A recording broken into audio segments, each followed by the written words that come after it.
I know that's a popular thing to say right now, that society is falling apart because people are stupid, lazy, or incapable of thinking for themselves. But I don't actually believe that. I think we're overstimulated, and there's a difference. We live in a time where we have access to more information than any generation before us. The thing is, I don't think our brains evolved for this kind of pace. We didn't evolve to process thousands of emotional signals every day. We definitely didn't evolve to immediately wake up and step into arguments that are sometimes global.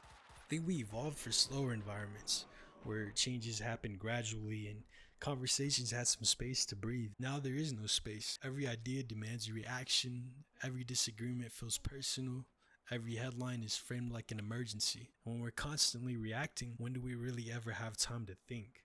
We're just managing stress at this point. People like to romanticize the past and say people were wiser back then, but I don't think they had better brains than us. They just had fewer inputs. They weren't constantly bombarded with opinions every minute of the day. They didn't have algorithms constantly pushing emotionally charged content into their view.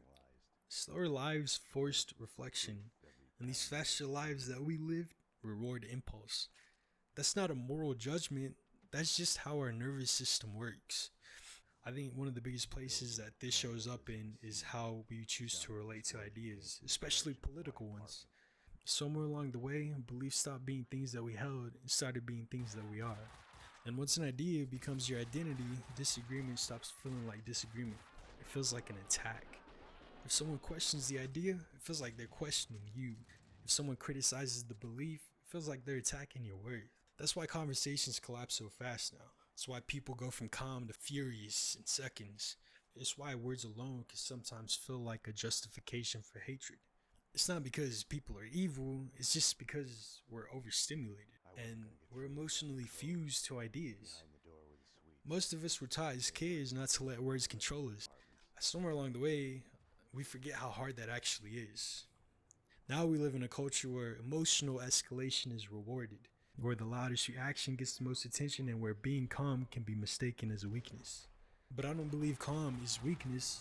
I believe calm is discipline. And discipline is what allows us to disagree with each other without tearing each other apart. I don't think the real problem is our government or policy or left versus right. I think the problem is that we've been trained into constant reaction. We've outsourced our attention to systems that profit from our division. We let our identities harden around labels and we stop pausing. And when enough people stop pausing, a whole system becomes unstable. You can't fix that from the top down, and no writing can make up for emotional maturity. That work only happens internally, one pause at a time. I don't think the answer is not caring, and I don't think the answer is pretending all ideas are the same. I think the answer is holding beliefs lightly, and maybe admitting when you could be wrong. All these things don't make you weak, it makes you adaptable, and that's one of your greatest strengths as a human. Maybe the goal isn't to be right all the time.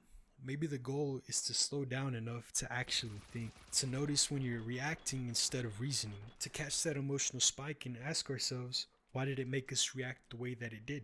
And that pause alone can change everything. It can create a space for understanding and it can pull the conversation back towards the center. I don't think we need to become less passionate. I just think we need to become more grounded, less identified, less reactive, and more curious. Not because it's morally superior, but because it works. Because stable people create stable cultures, and stable cultures don't tear themselves apart over words.